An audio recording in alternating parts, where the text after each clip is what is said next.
Hello everyone, कैसे हैं आप सब। सो गाइस, स्वागत है आप सभी का इस यूट्यूब चैनल में जिसका नाम है आईएएस ज्ञान, presented only by me Rahul Agarwal. सो शुरू करते हैं आज के इस एमसीक्यूज़ की सीरीज़ को। डेली एमसीक्यूज़ सीरीज़ है जो मैंने लॉन्च की हुई है इस आईएएस ज्ञान यूट्यूब चैनल में। अगर अभी तक आपने इस चैनल को सब्सक्राइब नहीं किया, अगर अभी तक आपको इन एमसीक्यूज़ सीरीज़ के बारे में पता नहीं है, तो आज ही सब्सक्राइब कीजिए और इस चैनल में जाके जितने भी एमसीक्यूज़ अभी तक हमने सॉल्व किए हैं सारे सॉल्व कर लें। ठीक है, सो चलिए इसी के साथ शुरू करते हैं daily MCQ series for UPSC prelims 2020, presented only by me Rahul Agarwal. So पिछले क्लास में मैंने इस क्वेश्चन पे एंड किया था और इसका उत्तर मैंने आप सभी से पूछा था। Parliament secretariat is mentioned in the constitution whereas the cabinet secretariat is not. मतलब कि पार्लियामेंट सेक्रेटेरिएट कॉन्स्टिट्यूशन में मेंशन है, कैबिनेट सेक्रेटेरिएट नहीं है। बिल्कुल सही बात है। ओके, पार्लियामेंट सेक्रेटेरिएट के बारे में जो भी प्रोविजंस है वो संविधान में, हमारे कॉन्स्टिट्यूशन में बिल्कुल मेंशन है, जबकि कैबिनेट सेक्रेटेरिएट के बारे में कॉन्स्टिट्यूशन में मेंशन नहीं है। कहाँ मेंशन है मैं अभी आपको बताता हूँ। और सेकंड स्टेटमेंट में लिखा हुआ है कि the cabinet secretariat is under the direct charge of the PM. That is absolutely correct. प्रधानमंत्री के डायरेक्ट चार्ज में कैबिनेट सेक्रेटेरिएट होता है, बिल्कुल सही बात है। ओके, सो कैबिनेट सेक्रेटेरिएट है government of India allocation of business rules 1961 में, जो कि कॉन्स्टिट्यूशन नहीं है। ओके, सो इस government of India allocation of business rules 1961 के फर्स्ट शेड्यूल में आपको मिल जाएगा कैबिनेट सेक्रेटेरिएट। जबकि अगर हम बात करते हैं पार्लियामेंट सेक्रेटेरिएट की, so article 98 of the Indian constitution provides for a separate secretarial staff for each house of parliament. तो ये कॉन्स्टिट्यूशन में है। सो यहाँ पे मैं आपको बस यही समझाना चाहता हूं कि आपको चीज़ों को ध्यान में रखना होगा कि कौन सी चीज़ कॉन्स्टिट्यूशन में लिखी गई है, कौन सी चीज़ कॉन्स्टिट्यूशन में नहीं लिखी गई। ठीक है, बहुत सारे क्वेश्चंस आपसे पूछे जाएंगे। दो स्टेटमेंट्स हैं regarding the comparison of constitutional position related to governor and the president of India.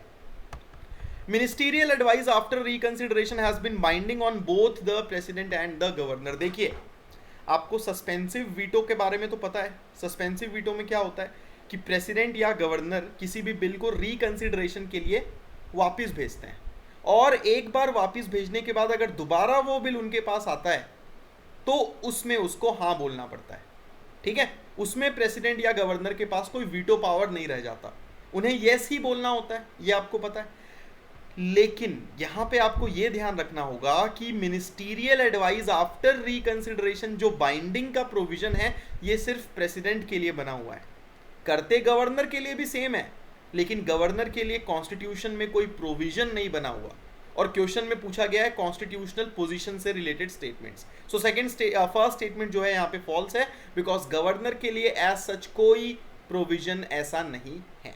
The constitution envisages the possibility of the governor acting at times in discretion. Governor के लिए बहुत बार डिस्क्रिशनरी पावर्स कॉन्स्टिट्यूशन ने बताई हुई है, लेकिन president के लिए कोई भी ऐसी डिस्क्रिशनरी पावर कॉन्स्टिट्यूशन ने नहीं बताई हुई। मतलब कि डिस्क्रिशनरी पावर मतलब क्या होता है, आपको ये तो पता ही होगा कि प्रेसिडेंट हो या गवर्नर, ये अपने काउंसिल ऑफ मिनिस्टर की एडवाइस के हिसाब से ही काम करते हैं, उसके बिना कोई काम नहीं कर सकते, आपको पता है ना। लेकिन अगर कभी भी प्रेसिडेंट या गवर्नर काउंसिल ऑफ मिनिस्टर की एडवाइस के बिना काम करते हैं तो उसे हम डिस्क्रिशनरी पावर कहते हैं। सो गवर्नर की डिस्क्रिशनरी पावर कॉन्स्टिट्यूशन ने स्पेशली मेंशन किया है, लेकिन प्रेसिडेंट की कोई भी डिस्क्रिशनरी पावर कॉन्स्टिट्यूशन ने मेंशन नहीं की है। अब आप सोचेंगे कि सर लेकिन प्रेसिडेंट तो कई बार डिस्क्रिशनरी पावर यूज़ करते हैं। सो वो जो भी प्रेसिडेंट यूज़ करते हैं वो सारी सिचुएशनल डिस्क्रिशन है, वो कॉन्स्टिट्यूशन में कहीं पे भी मेंशन नहीं है। ठीक है, सो करेक्ट आंसर इस क्वेश्चन का हो जाएगा सी, बी। पहला स्टेटमेंट गलत था, इसीलिए करेक्ट आंसर होगा इसका बी। चलिए आगे चलते हैं अगले सवाल की तरफ। एंड दोस्तों, आप अनअकैडमी प्लस में सब्सक्राइब कर सकते हैं, और अगर आप एक्स्ट्रा डिस्काउंट के लिए सर्च कर रहे हैं तो आपकी जो सर्च है, आपकी जो खोज है यहाँ खत्म होती है। Just type this referral code Rahul. Subscription करते समय आप जैसे ही ये राहुल रेफरल कोड यूज करेंगे आपको 10% इंस्टेंट डिस्काउंट प्राप्त होगा। 3 स्टेटमेंट्स आपके सामने हैं, आपको बताना है इनमें से कौन सा स्टेटमेंट करेक्ट है regarding the first past the post FPTP system. The FPTP system is also known as the simple majority system. बिल्कुल सही बात है। This system is used in India in elections to the Lok Sabha, Rajya Sabha and state assemblies. देखो आपको ये ध्यान रखना होगा कि first past the post system मतलब होता क्या है, मतलब कि जिसको ज्यादा वोट मिले वो जीता। यानी कि अगर 4 कैंडिडेट्स हैं, एक को 5 वोट मिले, एक को 6, एक को 7, एक को 8, तो जिसको 8 वोट मिले वो जीत गया। सिंपल है। तो ये जो एफपीटीपी सिस्टम है ये सिर्फ डायरेक्ट इलेक्शन में इंडिया में यूज होता है, यानी कि राज्यसभा में ये यूज नहीं होता, क्योंकि राज्यसभा का इलेक्शन इनडायरेक्ट है, उसमें जनता वोट नहीं करती। तो सेकंड स्टेटमेंट यहाँ पे क्या है, गलत है। इन this voting method the candidate with the majority number of votes is declared the winner. नहीं, अभी मैंने आपको बताया मेजॉरिटी वाला जीतता नहीं है। जीतता कौन है, जिसके हाईएस्ट वोट हैं, जिसके सबसे ज्यादा वोट हैं। मेजॉरिटी और हाईएस्ट में अंतर है, मेजॉरिटी और हाईएस्ट में अंतर होता है, ठीक है। मान लो अगर टोटल वोट हैं 20, तो मेजॉरिटी मतलब कि 11 वोट हो गए ना, लेकिन जरूरी नहीं है कि 11 वोट वाला ही जीते एफपीटीपी में। एफपीटीपी में 7 वोट वाला भी जीत सकता है, ठीक है।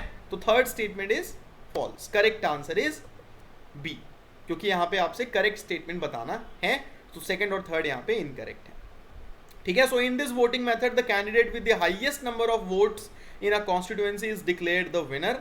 और बेसिकली इसका सबसे ज़्यादा एग्जांपल आपके पास यही मिल सकता है कि 2014 की जनरल इलेक्शन में बीजेपी की सरकार बनी थी। हम सबको पता है कि बीजेपी की बहुत सारी सीटें आई थी। उसके बाद भी अगर हम देखें तो 31% ऑफ वोट ही बीजेपी को मिले थे, यानी कि 69% ऑफ वोट बीजेपी को मिले ही नहीं थे, बट उसके बाद भी सीटें आ गई। तो एफपीटीपी सिस्टम में यही होता है, ठीक है।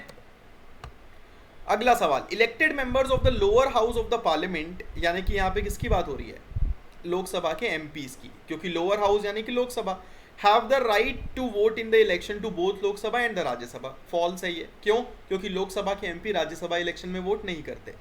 क्वेश्चन आपको ऐसे ही सॉल्व करने हैं। पहला स्टेटमेंट गलत है। Elected members of the upper house of the state legislature, यानी यहाँ किसकी बात हो रही है, मेंबर ऑफ लेजिस्लेटिव काउंसिल की। Upper house of the parliament बोला होता तो राज्यसभा, लेकिन स्टेट लेजिस्लेचर बोला है तो legislative council. They have the right to vote in the elections of Lok Sabha, बिल्कुल लोकसभा में तो हर कोई वोट करेगा, but they can not vote in Rajya Sabha, बिल्कुल सही है। तो सेकंड स्टेटमेंट यहाँ पे करेक्ट है। Correct answer of the question is B. Rajya Sabha के इलेक्शन में सिर्फ एमएलए वोट करते हैं, यानी कि lower house of the state legislature, ठीक है। चलिए, in the event of occurrence of any vacancy in the office of president by reason of his death, resignation or removal or otherwise the vice president shall act as president as mentioned in the constitution. बिल्कुल सही बात है। आपको पता ही है कि president के office में अगर किसी भी तरीके की वैकेंसी आती है, प्रेसिडेंट ने रिजाइन कर दिया, प्रेसिडेंट को रिमूव कर दिया गया हो, या फिर प्रेसिडेंट की डेथ हो गई, तो तीनों केसेस में वाइस प्रेसिडेंट एक्टिंग प्रेसिडेंट बनते हैं। और ये कॉन्स्टिट्यूशन में लिखा है, बिल्कुल लिखा है। कौन से आर्टिकल में, आर्टिकल 65 में। तो पहला स्टेटमेंट करेक्ट है। All section of India are to be represented in the council of minister. ऐसा कहाँ होता है, ऐसा होता है क्या कि देश के सारे हिस्से काउंसिल ऑफ मिनिस्टर में रिप्रेजेंट किए जाते हैं? पॉसिबल ही नहीं है। The prime minister has to resign if he loses the majority in the lower house as mentioned in the constitution. ये भी गलत है। क्यों गलत है? क्योंकि प्राइम मिनिस्टर को रिजाइन करना पड़ता है अगर वो लोकसभा में मेजॉरिटी लूज कर दें, लेकिन ये एक कन्वेंशन है, ये संविधान में, कॉन्स्टिट्यूशन में नहीं लिखा हुआ। तो सेकंड एंड थर्ड दोनों गलत हैं। Correct answer is a. अगर आपको कोई भी चीज़ नहीं समझ में आ रही है, कोई भी एक्सप्लेनेशन नहीं समझ में आ रहा है, तो वीडियो को दोबारा सुनने की कोशिश करें। फिर भी नहीं समझ में आ रहा है तो कमेंट्स में मुझसे पूछें, मैं आपको हर एक चीज़ का रिप्लाई करूंगा, हर एक डाउट आपका मैं सॉल्व करूंगा। ओके, सो करेक्ट आंसर इसका होगा ए। और ये एक क्वेश्चन मैं आपके लिए छोड़ के जाता हूँ regarding pardoning power of the president, ये आपको सॉल्व करना है और इसका उत्तर मैं आपसे लूंगा अगली क्लास में। सो दोस्तों, कैसे लगे आपको ये एमसीक्यू जरूर बताएं। इस वीडियो को लाइक जरूर करें अगर आपको ये एमसीक्यूज पसंद आ रहे हैं, और साथ ही साथ सब्सक्राइब करें इस चैनल को जिसका नाम है IAS ज्ञान। ये है referral code Rahul, use it for 10% instant discount on Unacademy plus. धन्यवाद दोस्तों, मिलता हूं आप सभी से बहुत जल्दी कुछ नए एमसीक्यूज के साथ।